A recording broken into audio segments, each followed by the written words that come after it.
let's take a quick look at the sizzle reel before we bring Mike up.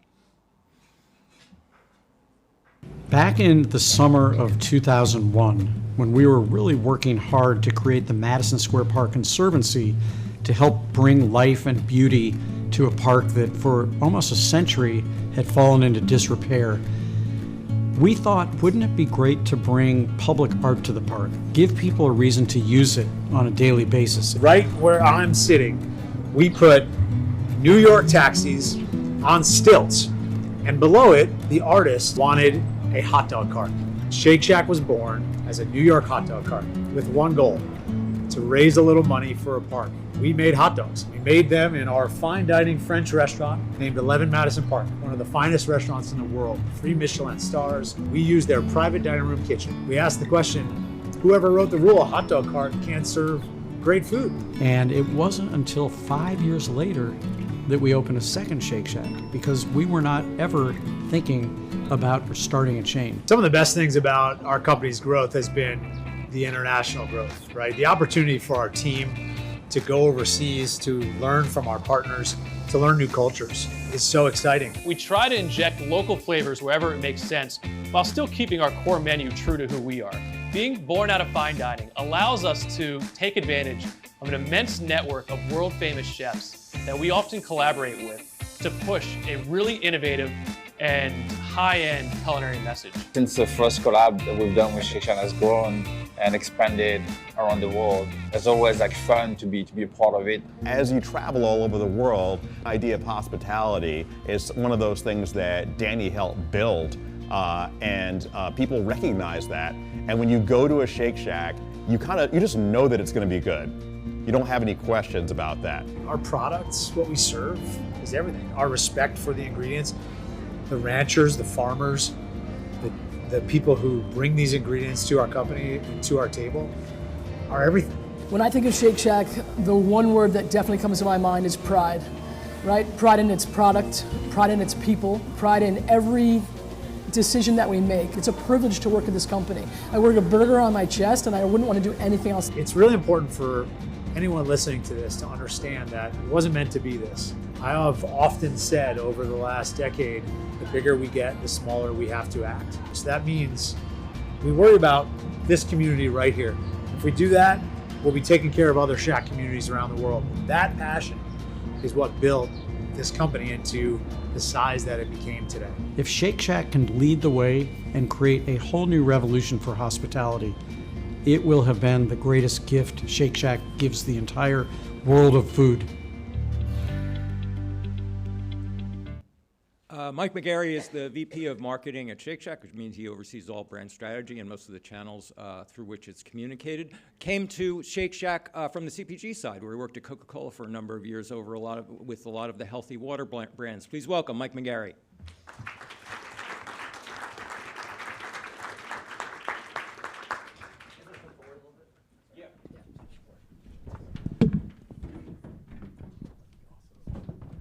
Thanks, Steve. All right. Well, Mike. How's it going, everyone? I want the shirt. I want the shirt. Yeah, I mean, the shirt's a hit. I've gotten a couple compliments I love on that it. shirt. Comme des Garçons. I love that shirt. Yeah. Let's start with the 411 on Shake Shack, and you and I may be the only two people in the room who remember what 411 means. Despite the gray beard, I'm not that old. Okay, well, I am. But let's try let's look at the basic footprint. Yeah. And then I want to move into some of the media strategy through which you grew. But let's talk about the footprint, but also the plans for growth in the immediate future. Yeah. So we've got over 400 Shacks internationally, right? So we're, in every facet of the world, still growing. Huge presence in Asia, Mexico City, and Monterrey, Mexico. We're in London. We're in the Middle East. And it's been really cool. That's like one of the most amazing things about Shake Shack is to seeing that locality and our focus on local translate globally. It's just super cool. Some of the things that we started doing with the OG Shacks that were artists and murals, seeing those manifest with local artists in Japan, things like that is great. We've got, the 269 domestic Shacks. going and spinning well. We've got. Are there regions where you're heavied up? Well, yeah, we're pretty heavied up. Yeah. I mean, obviously Northeast. We were born and bred Yeah. in the Northeast in New York, so pretty heavy presence there. We went from there down to Florida, right? And went to Florida, and then we've got a pretty big presence now. LA is a huge focus, the LA market for us. Growing a lot in Bay Area. We've got plans there. We're up in, got a few shacks in Portland, Seattle. So we're kind of all over, you know, we have that urban centricity that is the soul of our brand, but then we've, you know, we're really expanding What's the plan, the media plan for the next couple of years in terms of size? Because you're at about 400 total now. Where do you think you'll be in 2 years? Yeah, we're probably going at like an average of 40 shacks a year, right? So this Okay. year we'll have 40 new shacks. Next year about the same. Dipping our toes into drive-through. We'll have 9 or 10 by the end of this year, with plans to keep scaling that next year. So, Okay. yeah. Scale's the key word here that we're going to talk about, because you've already defined the challenge, which is how do you keep something with such local identity and 100%. local roots, and how do you scale that? But before we get to that, tell us about what the major media strategy has been so far. When you go into a market, what media channels have you been relying on? You're in my market, but I don't think I see you in any see or hear of you in most of the major channels. So I'm curious about what the media strategy is for you. Yeah, I think for us, it is looking at the market and saying initially, what are the passion points? How can we add value? How can we become a part of place in that community? That defines our whole media strategy, right? So like, we just opened up a shack in Silver Lake, right? LA. And the idea there for us is, if you go by, and I was just showing someone the canvas tote that I have, is what is specific, unique about that community, and how can we serve it? And when we went in there, obviously that's a community that ton of artists, ton of families, right? So we started developing those relationships from the ground up. And we just did our opening there last week, and we launched with a Silver Lake burger. We put it on the menu. We're using some local proprietors there from Cream Co., Northern California beef company, right?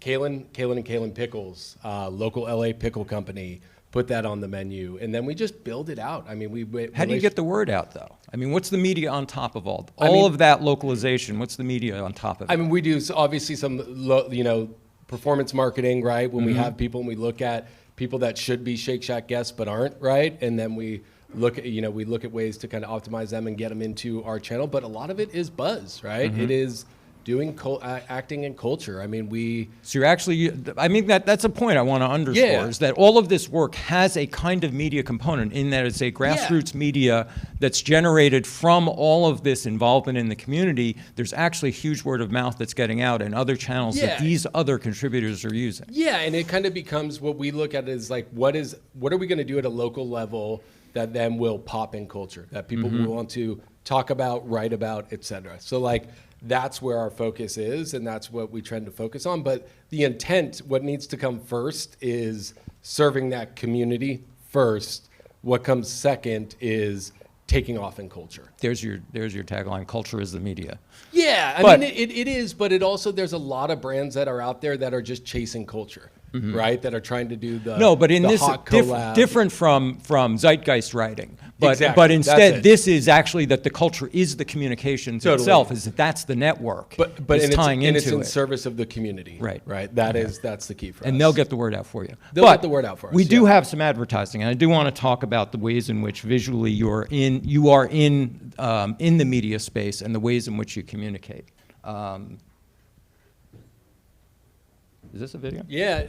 No, I think it's just that guy's probably just distilling the eat your food. You've always wanted to be part of Hot Ones. This is about the closest you gonna get. Shake Shack's brand new Hot Ones menu. More of the close-up goodness for you. The money shots, very, very tasty. Presentation's always phenomenal. It looks so melty and good. It really does. Spicy bacon chicken Hot Ones sandwich. It smells spicy. Let's see how spicy it truly is. Definitely a heat to this thing. Bloody hell! Yo! Chicken, bacon, cheese, hot. Oh, that was some spicy. Easy, not a slight donkey kick. It's a donkey punch. I'm not even sure if I'm ready for the last dab. Last dab sauce is going on. Not actually that bad. Okay, never mind. Oh, that is like guiding my... Man, oh, God. The spice just starts slow. Hey, there's a spice kicking. Oh my God. The last dab just took me out. Have this joint ready to go, family. Chum. Delicious. Nice crispy chicken fillet. Bacon is nice and crispy. That is one of the best chicken sandwiches I've had. I think it might be Shake Shack's best little special menu yet. Everything is just checking all boxes. Everything that y'all got for Hot Ones, I'm getting it. Because how many people in the room know what Hot Ones is? You know it? Yeah. So for those of you that don't, just to set the context on this, Complex Media owns Hot Ones. It's a YouTube series where Sean Evans, the host, basically asks A-list celebrities interview questions while they're eating progressively hot wings. And one of the things that's super interesting about that show is, yes, at its surface level, right, it seems like it's a little bit of, it's kind of a gimmick if I just gave you that. But if you watch the show and you talk to celebrities and you hear their response, Sean is an amazing interviewer, and what it sets up is vulnerability, right? And that people give some of the most honest and open interviews that they ever give on that show. So there's like something really cool about that is, it's obviously culture, zeitgeist, but like there's substance within it. And so we looked at it and we're like, that kind of is, that's us as a brand. That is the interview version of us. There's substance in what we do from a food perspective, but also there's the kind of taking off in culture and just having fun within it as well. So tons of fun on this one. So I know you want to dig into this a little bit. Tell us a little bit about the ways in which you sort of not only then amplify this through media, but then the ways in which how you're also measuring impact. Yeah, I mean, so overall, what we set this up as with our friends at Complex was, it's a value exchange, right? They're a brand, they want to scale their brand and get touch points with net new viewers for them. For us, they have 11 million followers, right? And a lot of those followers, when we looked at the demo of who 11 million subscribers, their subscribers are, and they are people that profile-wise should be Shake Shack guests, but aren't necessarily Shake Shack guests. So, I mean, like a lot of things in Shake Shack's history, it started out with, hey guys, why don't you come down to our innovation kitchen? Our chefs have been playing with some of your hot sauces, and we think we've got some delicious menu items. Come down and taste it, and they fucking loved it, and said we should do something. We need to make this happen, and it organically grew where it just is a value exchange. So when you watch, during the LTO, the first 3 episodes of Hot Ones, on the tail end of it, Sean, the host, and our culinary team kind of did some video hits describing the product, why it's awesome. Did takeovers on Complex Network to kind of bring in that audience, and they got kind of their brand plastered in every shack across the country. So it really was a bespoke value exchange deal, and we got their reach of their audience and kind of the Complex Network. They got the association with Shake Shack and the impressions throughout all of us, and we pulled this all the way through, down to performance marketing, activations, where we do a lot of influencer events, right? So we had influencer events where they're getting the first taste of this and broadcasting it out on their social networks. So, one of the things that I've done throughout my career is finding very interesting and unique value exchanges so brands can punch above their weight. And this is one of those. How do you manage that internally? When you're dealing with, you've got a bunch of influencers, but then you've got a lot of bespoke projects like this that you favor.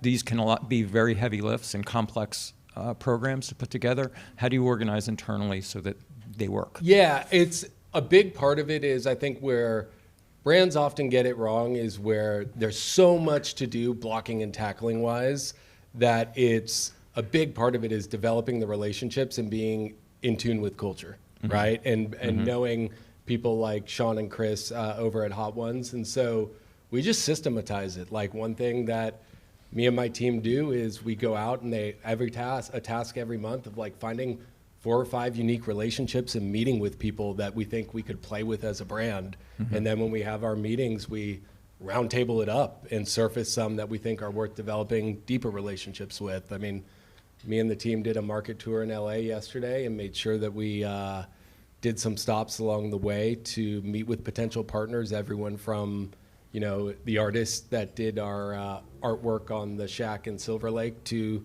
some major sports franchises, and say, you know, what is the intersection of what your brand wants and needs and what our brand wants and needs, and then let's get in a room and play. We'll get to a second how you scale something like that. Yeah. But I want to focus on a term that you used when we were talking earlier about how the experience of Shake Shack is what you call enlightened hospitality. Yep. What is that? Explain to us the experience, because we've been talking about experience. It's one of the themes of this event, really, is Yep. redefining that in-person experience.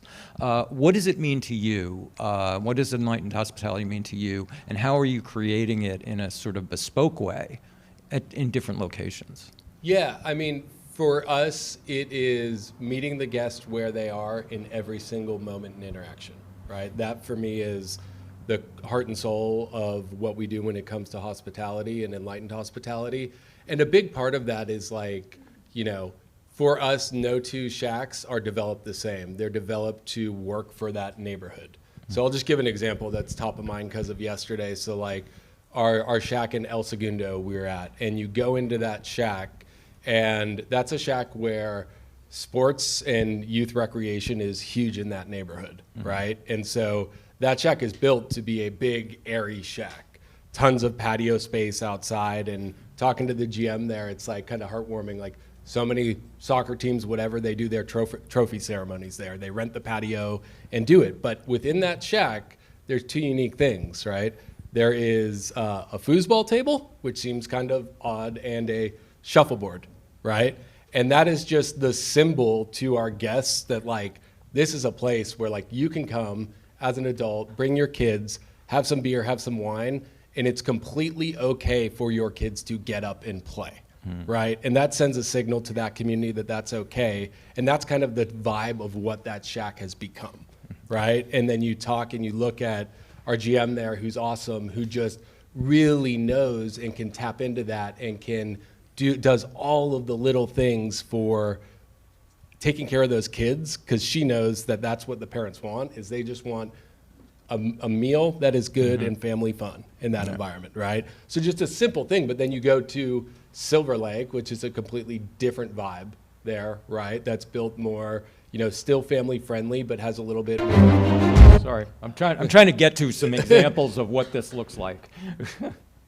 There. Yeah, and then, you know, some Silver Lake, and this isn't Silver Lake, but we'll probably bring it to Silver Lake. So we did a series in places that are more, I'd say, kind of music culture forward, where we partnered with So Far Sounds and actually bring local musicians and let them have a stage that is a Shake Shack. And it's literally everything from lying down blankets, eating some food, and having a beer and a wine within a Shack environment, which is something that we like to say, like, Shake Shack kind of only uniquely has the right to do, and keep it very informal. So that's obviously a little bit more geared towards you know, our younger guests, younger audiences in urban centers, right? And been super successful. Brought in a lot of net new guests. A lot of those guests that had that experience, that was their first ever Shake Shack experience. And what brought them in was the music. And when we do our guest experience surveys on the end, they were all basically went from not knowing Shake Shack to saying it was a place that they would definitely visit again within the next month. What have you learned? Because all of this raises, especially for companies with large footprints, raises whole questions about standardization and economies of scale. Yep. What have you learned so far about what can be standardized across your Shake Shacks to get some degree where you can find economies of scale, and where you can't, where you really need to be very bespoke, and and where the areas where that matters most? Yeah, I mean, obviously, like, you know, kitchen design is a huge one, right? Where you need to have, we're not looking to be super bespoke there, but we do flex, you know, we're not so rigid with that where it is, hey, we're not going to take an awesome space that would be an awesome Shake Shack and turn it down because we need to make one little tweak in where the Krathkos go. You know, like, we will flex, which is big for us. And I think overall, thinking about the core of our guest experience and our guest journey mapping, and we know what the heart and soul of that is, but being able to deviate, 10 to 15 degrees to the left or 10 to 15 degrees to the right to be able to make it awesome for that physical layout of that shack, and so you go around, you look architecturally, all the shacks look a little bit different, but if you go through the experience, there is a consistency in the guest experience, and having that consistency in the guest experience and being undeniably Shake Shack from a vibe, from an energy, from an aesthetic perspective is really what we don't deviate from. So, but then on the front end, in terms of researching locations, deciding where you're going to go, which regions you are next best for those potential Shake Shack people, sounds to me like, and then researching what shape it's going to take, is a very different process from, I think, a lot of QSRs who are probably doing it all on a spreadsheet. Who see what the demo is, see what the competition is, see where the location is, see where the traffic is, say there.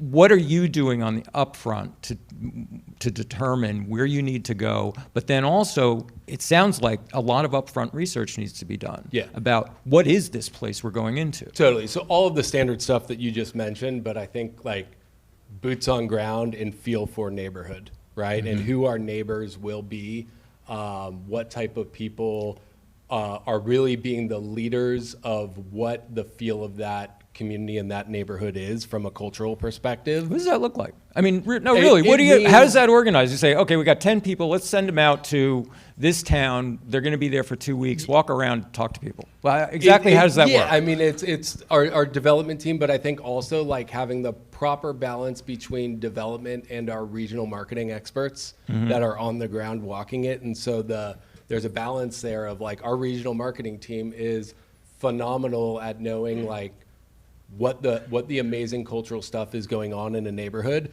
and having that seat at the table for those decisions is, I think, a big part of it, right? And then a lot of trust in our local teams and local GMs who are just hiring people that come a lot from hospitality and are tapped into what is going on in the world of fine dining in that neighborhood, right? What's going on in the world of art and culture, mom and pops, and really like factoring those things that aren't, it's not data on a spreadsheet, it's more feel, and really taking those things kind of seriously and weighting them equally when we're having those conversations. And who is your target market, by the way? Who is this? You've made several references to your profile of the Shake Shack person.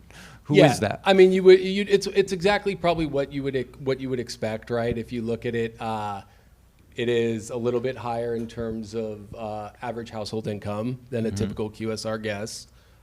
They also, I always like to describe it by the car that they drive, and kind of the sweet spot is a Jeep Grand Cherokee, right? Like that's what it is. And there's some people, Subaru on one side, and then a little bit of like Audi A4 on the other, right? And that's our sweet spot. So I think, you look at it that way, and that kind of gives you a picture of who they are. Over-index about in terms of having a kid, right? It's like our sweet spot is probably that, like myself, probably a little bit younger than myself, but have one child is a sweet spot. Over-index in terms of, living in urban areas, but also a lot of suburban as well. Really passionate about being a part of change in their community is a big part of it. They really also, they love music. Really into, one of the things that we see that's different than a typical QSR guest, they index very highly about prioritizing fitness, and there are people that work out multiple times a week. There's just a lot of like indicators for us of those spaces that we can play. Over-index about viewing themselves as a creative soul, view themselves as being very creative. So I think a lot of what we do within the arts community speaks to them as well. So that kind of helps paint a little bit of a picture of the psychographics of who they are. Before I want to move into how this translates into certain channels that are harder to control, like digital. But before that, what missteps have you learned the most from in executing this strategy, this highly localized strategy? Are there places where you've had to course correct, or you've made mistakes that you've learned the most from? Yeah, I mean, I think where we've made the mistakes, I think overall, probably one of them is just like, it is a little bit if you're partnering with people that you think are relevant to the community and you miss that, right? It can be a big one. You know, if you miss that and you think this person and we've talked to them and we've talked to the community and X, Y, or Z artist is, you know, an amazing, respected by that community, and you miss that note, like you're at a deficit right from the jump. So like an example without naming names, but like we did a mural with an artist at a shack and appeared to be really well respected within the community. And then what we didn't know is there was like beef between him and local other mural artists where he was kind of taking business from them in a not the best way possible. And that created a big problem that wasn't great for us, you know? So you have to be really, really in tune, you know, like those missteps when what people are viewing as local and culturally relevant and adding value to the community, you get that wrong, and it can cause you some big problems. Yeah, where you're opening a new shack in a new neighborhood thinking you're doing all the things to speak to the neighborhood. Right. And then, oh no, like all of a sudden the neighborhood is turned against you in a way, or you did something wrong that's causing a big stir. Fascinating. Let's move into how that experience and that brand reputation translates into other channels. How does that, you know, that reputation for local, highly personalized experiences, highly localized experiences, that feel, that vibe of Shake Shack, how does it translate into digital for you? Yeah, I mean, a big way, you know, we're doing that, as we call it, social hospitality, right? What does enlightened hospitality look like in social? And, you know, we think we really have a right to win there. And, you know, what that translates to is the same awesomeness that you feel if you're in a restaurant and you have great hospitality. If you're ordering through an app, right, through the Shack app, and you give us a little bit of love or have a problem, right, that you feel that those are being addressed with enlightened hospitality. So like a tactical example is, I'm gonna probably get the birth date wrong, but there was someone who had either a 90th, I think it was a 90th birthday, and she wanted Shake Shack for her 90th birthday party. And so we just got a little bit of, you know, that obviously popped with our social team and our community management team. And she had the next day, after her birthday party, once this was on socials, she had flowers that were green and white from Shake Shack at her front door, thanking her for choosing Shake Shack to be a part of such a special life moment. Some other things like people love having Shake Shack show up as a surprise in weddings. We've had people get engaged in Shake Shacks, or they did their first date or meal after a player sporting event at a Shake Shack, and like, we'll go all out for them. You know, we'll show them that love the same way that if that first meal was at a, you know, 3 Michelin star restaurant, how they would approach it, we try and approach it with that same level of hospitality. So little things there. And then on the conflict resolution side too, of just like handling that and not feeling like, how, you know, we've all had it when you've been out at a restaurant, right? And you've got an issue and you bring it up and you feel like you're getting the robotic answer, but it doesn't really feel like it's addressing your need.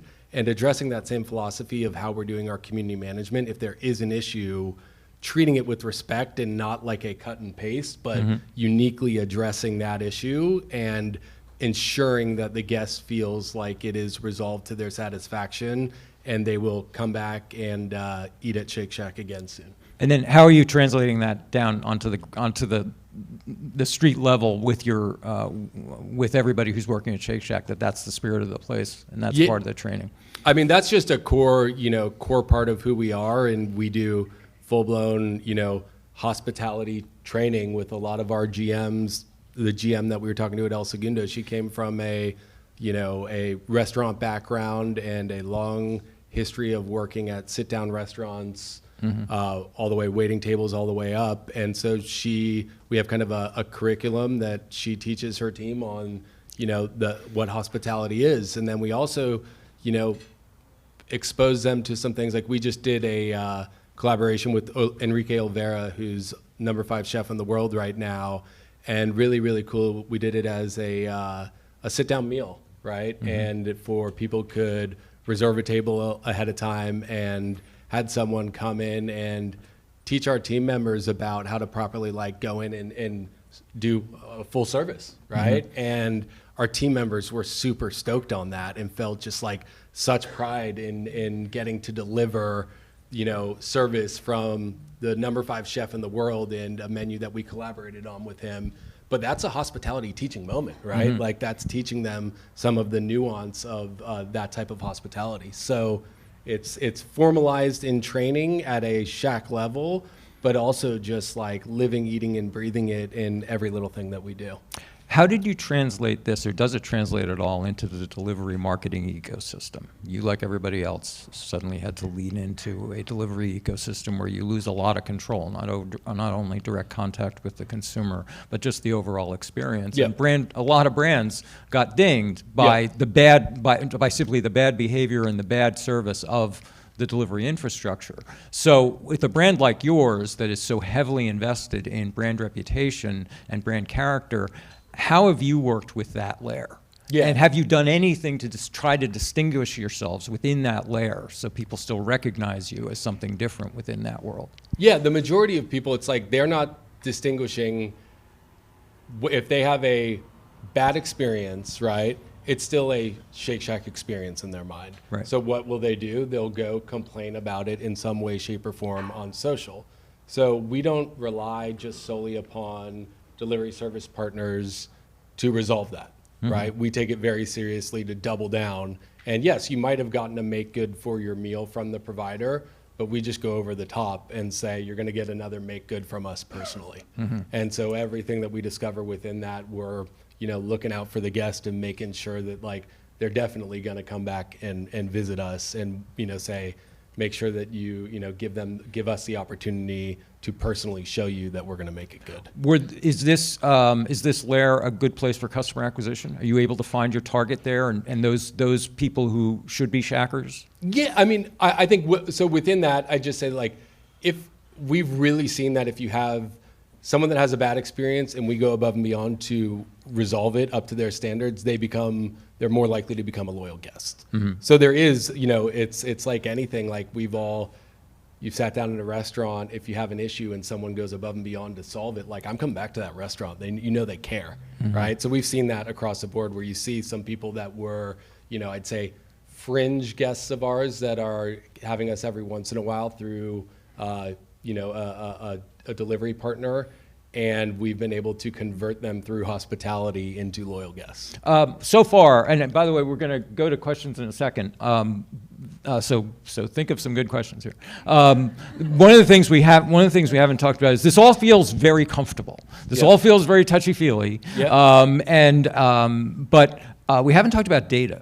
Yep. And I'm really curious about what data harvesting and collection you do in this process, and what role data plays in shaping the experience and in also the media strategy. Yeah, so I mean, we do a lot of, we obviously have our guest experience index, and what I say is like we're data informed, not data driven, right? We're not just gonna blindly follow the data. A part of what every great restaurant, a part of what enlightened hospitality is really having, it's a feeling, right? And you cannot lose that feeling. The data is not necessarily always gonna tell you about that feeling. So we do guest experience, we do a ton of, the typical tastings on the upfront for menu innovation, but like we'll also do some stuff that is just like way more informal, throwing a potential menu item up on social and having some people talk about it, and then drill in with them with our community management and asking, starting a conversation with them versus just it being a poll that we're going to throw up to get some engagement, like using that as a jumping off point to then get some of that qualitative data, right? And so we do all of those things, but at the end of the day, it's like using those as the data as indicators, but not as the thing that's going to be the decision maker. But you're a marketer, and you come from Coke, for God's sake. So those guys are about as data heavy as anybody. What are the key KPIs you look at as the brand strategist here? What needles are you looking to move, are the ones that you're most sensitive to, and how do you look for them? What research do you do, but also what are the real KPIs that matter most to you? Satisfaction with experience, right? That's one, and likelihood to come back and see us, right? Those are huge for us, right? And if you get that right, if you get the experience, if we get that right, that translates to likelihood to come back and see us. And that to me is like our data North Star, right? And, you look at a lot of the other things that lead into that, which is obviously our culinary team does an awesome job. A lot of the things that we do in terms of cleanliness of the restaurants, but like that all adds up to experience. And for us, that's the North Star. If people are saying they had an amazing experience, we're not a food brand, we're an experience brand. And if they're saying that, then that usually leads to repeat purchase, frequency, loyalty, all the way down the funnel. So. What are the key challenges as you think about scaling? What are going to be the key challenges to scaling this model? Yeah, I think a big part of it for us is as we go into net new markets, and we just need to tell a little bit of our story at scale. So, we're dabbling with, we just launched our first mass media test in a market, and using some of that cultural cachet that was the heart and soul and is the heart and soul of the brand, but kind of using that within a mass media forum to tell our story. And doing that at scale, so people kind of perk up and want to do that level of digging to say, what's this Shake Shack thing all about? So, building up some of that muscle so we can strategically deploy it in certain markets. Frankly, a tough one is just like it's very, very tough to keep the specialness of our brand as we scale. And you have to be hyper intentional about that. And like our mantra, and I think Randy might have even said it in the video, but like, the bigger we get, the smaller we have to act. And that takes a lot of work of systematizing ways of where we are special at a local level, where you can scale them. So like So Far Sounds, which we talked about, that's a great way to do it. Like we can bring that very seamlessly to any Shack in any market where it makes sense. Found a great partner in So Far Sounds. It's a great way to stand out, and it kind of becomes a beacon of marketing. Even if you don't see that experience, you walk by a patio at a Shake Shack and you're seeing live music with a bunch of people sitting around, like that's an amazing impression for us, right? Like we have people, I call it the double back, and we see it at Shacks all the time where we're doing something awesome from an activation level. Someone will walk by and they'll just kind of walk by, and then they'll double back down the block to sit there for a second and see what's really going on. So finding those ways where we can kind of find that specialness, do it in a test market, and then just scale it. And if I'm a guest, I don't know that when I'm in San Francisco that this was done in 15 other markets. It's a local San Francisco artist playing music at a local San Francisco Shack. Right. And so finding things like that we can do that are just completely scalable across the board, that are experiences that we're not having to build from scratch every time. Let's see what you guys have to say. You have any questions, Mike?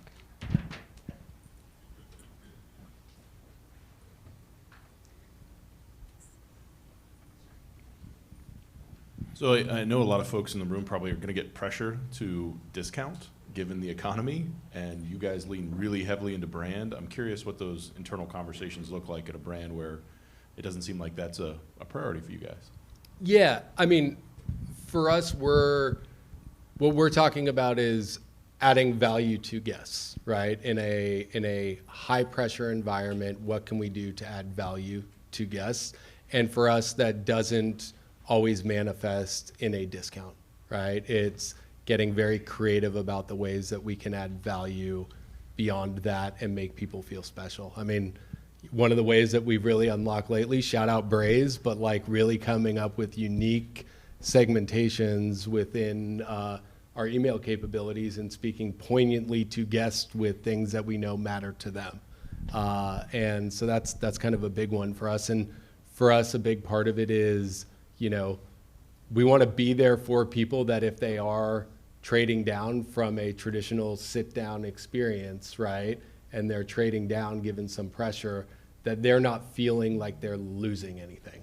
They're still getting that experience. And so that's one of the ways is doubling down on hospitality there and making sure that we're there for them in that environment. Over here. Let's know who you are and where you're from. Great talk, thank you. My name is Chris Green. I'm with a company called Talent Outdoor. We're an advertising agency that specializes in all aspects of out-of-home media. As you're bringing mass media into play for the brand to give it some scale, how do you thread the needle on mass communication and that store-by-store nuance that you're looking to create in each individual unit? In what channels are you using to communicate in a mass media environment?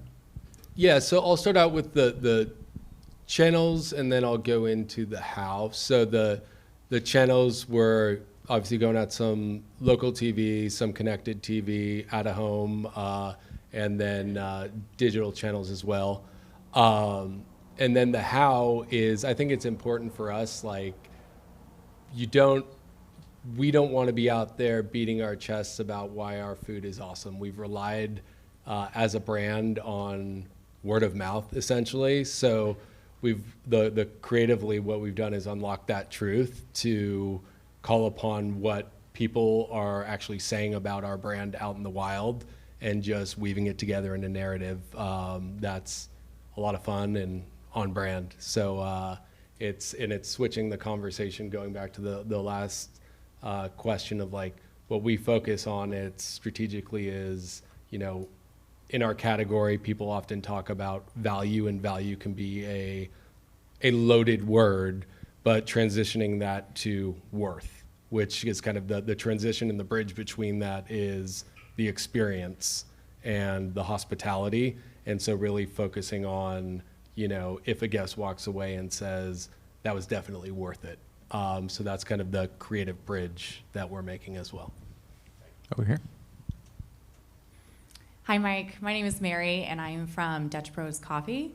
And I really enjoyed your talk today. In fact, there's a lot of parallels between what you guys are doing at Shake Shack and what we're trying to do with our regional expansion here at Dutch Bros.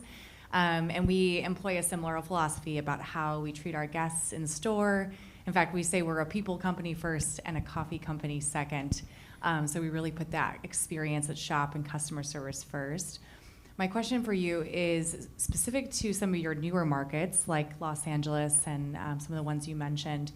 In our case, we're having challenges with acquisition and getting people to that shop to experience that special sauce that we have with customer service.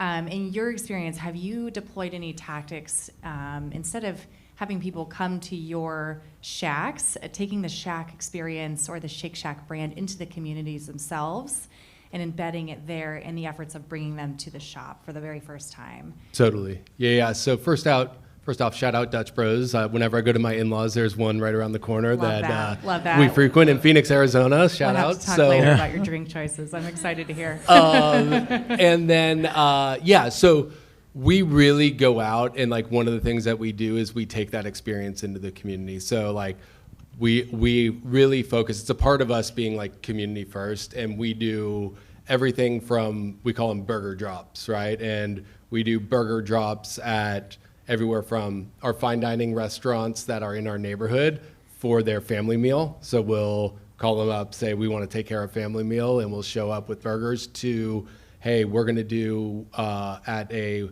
local hospital, do a burger drop for the staff. We'll do burger drops for nonprofits as well. So that's kind of one way we call, that's our burger drop, right?